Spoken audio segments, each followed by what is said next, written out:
Apa yang Anda akan lakukan kalau detik ini juga dikasih uang 10 juta? Tapi dengan syarat uang itu harus berkembang dalam 1 tahun menjadi berkali-kali lipat. Mungkin di situasi kali ini, normalnya orang akan berjualan barang A, B, C, atau apapun itu. Tapi sebenarnya ada satu jualan yang pasti bisa menggandakan uang itu jauh lebih besar daripada sekedar berjualan, yaitu membuat pasar. Lu ingat nggak waktu SD ada abang-abang mainan yang suka membuat tren mainan di lingkungan sekolah itu? Misalnya nih, waktu kelas 1 SD pada main gambaran, terus ada yang lain juga ikut-ikutan di kelas. Ada yang main gangsing, terus yang lain juga pada ikutan, dan begitu seterusnya. Apakah tren telah menjadi siklus yang terjadi gitu aja? Jelasnya enggak. Ada pihak yang menciptakan tren tersebut dari kalangan anak-anak, yaitu para penjual mainan. Yang membuat suatu mainan itu menjadi sebuah tren adalah ketika mainan itu mulai banyak dimainkan anak-anak yang lain. Ketika tren itu mulai menjamur di lingkungan tersebut, maka uang jajan anak-anak di lingkungan itu banyak yang habis untuk membeli mainan yang sama. Cara begini, katanya ampuh loh, untuk membuat anak-anak itu ada hasrat untuk pengen membeli mainan yang sama, supaya bisa main sama teman-temannya yang lain. Ketika ada satu anak yang nggak punya mainan yang sama, dia itu akan merasa terpinggirkan, merasa ketinggalan sama yang lainnya. Maka, suka ataupun nggak suka, anak itu pun ikutan beli mainan tersebut. Pelajaran yang bisa kita ambil adalah, sebelum kita menjual apapun itu, upayakan untuk membuat pasarnya terlebih dahulu.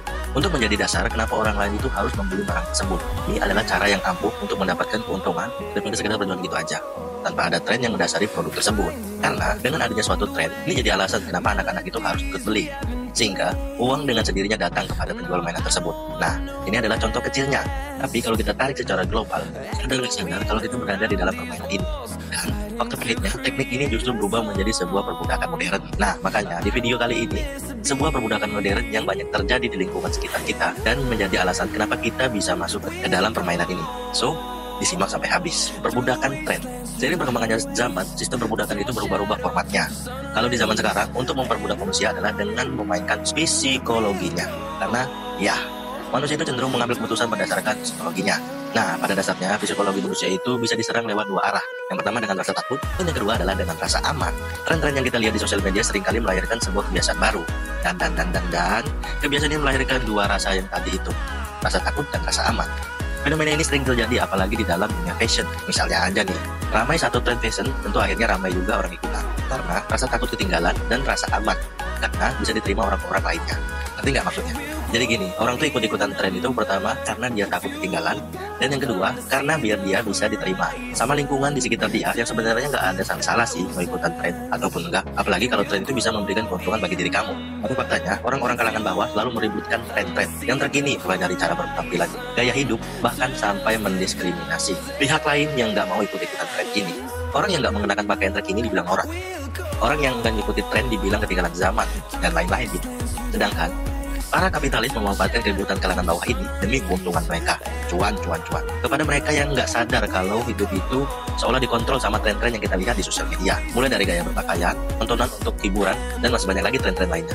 Kapitalisme menjadikan tren sebagai alat untuk memperbudak manusia dengan cara memanfaatkan keinginan manusia itu untuk mengikuti orang lain dan menjadi bagian dari suatu kelompok. Jadi, tren-tren ini seolah membuat satu kubu yang mana orang yang ikutan itu adalah bagian yang sama dengan kelompok tersebut.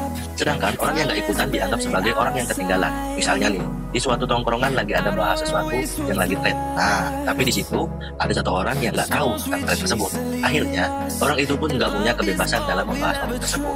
Akhirnya dia bingung dong dan mau ngomong apaan. Alhasil, mau nggak mau orang itu harus ikutan tren tersebut supaya sewaktu-waktu pada saat dibahas lagi, dia nggak akan diam aja.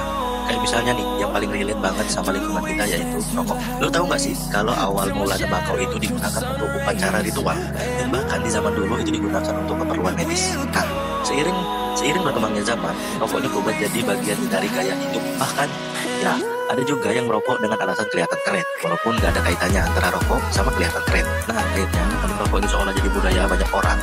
Di suatu lingkungan akhirnya banyak orang-orang lain tuh yang ikutan juga beli rokok. Juga bahkan sampai ke anak kecil. Menurut gua, rokok ini sudah jadi sebuah tren yang benar-benar jadi sebuah pasar yang besar.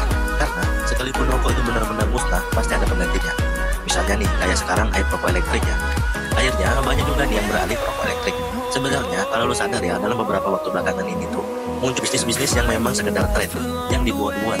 Contohnya nih, kayak NFT, gifting, dan lain-lain. Yang perlahan orang-orang itu mulai cabut. Dan akhirnya orang-orang yang FOMO itu cuma jadi exit liquidity. Gua rasa tren-tren itu terkadang memang diciptakan oleh para kapitalis untuk mendorong konsumsi dan penjualan produk dan jasa mereka yang mereka jual. Untuk membuat suatu tren menjadi budaya, hal ini harus ditanamkan dari kita masyarakat. Menanamkannya cukup mudah, bisa lewat sosial media yang sering ditekan banyak orang. Kalau zaman dulu kan itu lewat TV ya. Nah, kalau zaman sekarang itu lewat tren-tren. Sering kita lihat di media sosial. Ketika manusia melihat orang lain mengikuti suatu tren, maka akan merasa terdorong untuk mengikuti hal yang sama juga. Hal ini tuh karena manusia memiliki keinginan untuk diterima dan menjadi bagian dari suatu kelompok. Pilihan itu antara mau ikutan atau malah ketinggalan. Nah, kapitalisme memanfaatkan keinginan ini tuh untuk membuat manusia membeli produk dan jasa yang lagi tren. Alhasil, tren-tren ini bisa membuat manusia itu menjadi lebih konsumtif. Dan secara nggak langsung, kita seolah diperbudak sama tren yang nggak ada habisnya. Yang mana kita akan merasa bahwa kita itu harus selalu mengikuti tren terbaru supaya ya tidak ketinggalan zaman begitu. Fenomena ini sebenarnya sudah terjadi cukup lama ya.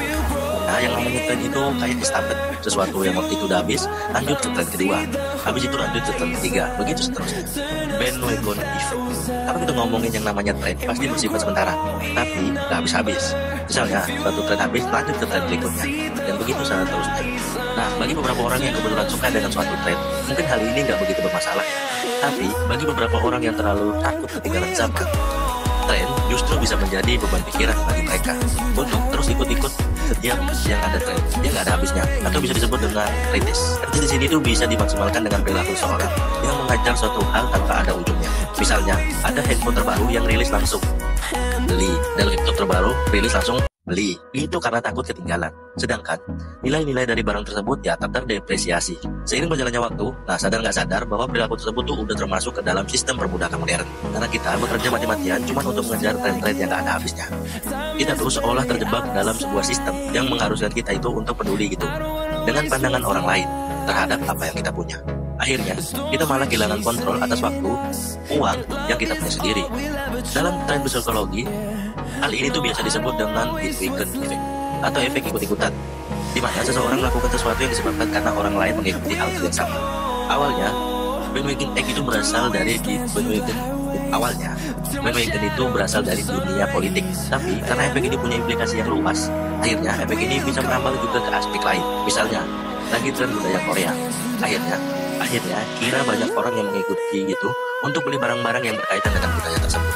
Secara biologis manusia itu memang diprogram untuk bersosialisasi dan senang gitu, menjadi bagian sesuatu dari kelompok. Karena ketika kita mencari bagian dari sesuatu kelompok manusia itu ada rasa memiliki, rasa diterima gitu, sama dengan lingkungan sekitarnya. Nah, untuk melakukan hal tersebut, mereka melakukan apa yang kebanyakan orang itu lakuin. Nah, untuk melakukan hal tersebut, mereka melakukan apa yang kebanyakan orang lain lakuin. Hal yang sama. Selain itu, hal ini dikarenakan otak manusia itu melakukan yang namanya jalan pintas atau biasa dikenal dengan heuristik. Nah, dalam dunia ekonomi, efek ikut-ikutan itu bisa jadi masuk akal karena memungkinkan kita untuk menghemat biaya dalam mengumpulkan informasi suatu produk. Misalnya ketika kita mau ikutan beli HP merek tertentu. Nah, ketika HP itu sudah banyak dibeli orang dan orang lain itu merasa puas, kita tuh bisa mengambil kesimpulan kalau HP itu memang berkualitas tanpa melakukan riset yang terlalu mendalam. Ya, akhirnya kita bisa menghemat uang lebih banyak karena kita nggak perlu riset jauh. Tapi di sisi lain, ikut-ikutan suatu tren tanpa mempertimbangkan dampak sebetulnya justru bisa menyebabkan masalah. Misalnya nih, walaupun HP tadi benar-benar bagus, tapi kan kita harus mempertimbangkan fungsinya ke kita. Benar, butuh atau enggaknya. Kalau ternyata cuma ikut-ikutan, ya yang ada cuma buang-buang uang. Nah, efek ini itu menjadi penyebab kenapa orang seolah lahir di tempat untuk mengejar tren. Suatu tren yang lainnya, akhirnya hidup ini seolah diperbudak sama tren-tren secara nggak sadar. Perlahan itu ngegrogotin cash flow kalian yang kalian punya. Nah, dan sebenarnya ngikutin tren itu belum tentu salah. Karena di beberapa situasi dan profesi, ngikutin tren itu justru bisa memberikan keuntungan. Misalnya menjadi content creator, untuk menjadi seorang content creator, justru dituntut untuk bisa ngikutin tren yang ada, untuk bisa bersaing di pasar. Misal bagi pebisnis untuk memenangkan hati konsumen, salah satunya dengan menggabungkan produknya sama tren-tren terkini. Jadi, walaupun tren-tren ini bisa mempermudah manusia, tapi bagi beberapa orang, tren itu justru bisa menjadi ladang keuntungan, cuan. Nah, di area kapitalisme, tren bisa menjadi senjata untuk mendapatkan keuntungan.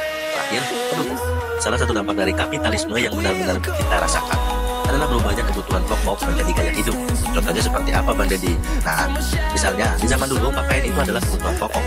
Tapi sekarang, nilai dari sebuah pakaian itu bukan lagi dari fungsinya, tapi dari status kemewahan dan prestis dan lain-lain. Ini menunjukkan bahwa untuk mendapatkan uang dan keberuntungan itu tuh bisa merubah sesuatu hal yang nggak bernilai menjadi sesuatu yang bernilai lebih tinggi, yaitu lewat tren. Kita ambil contoh waktu NFT, itu viral, orang-orang pada ikutan beli NFT buat pameran di sosial media. Padahal gue yakin sedikit juga gitu yang beli karena ikut-ikutan, karena nilainya didorong dengan hype, yang akhirnya ketika itu turun dan harganya juga ikut turun gitu.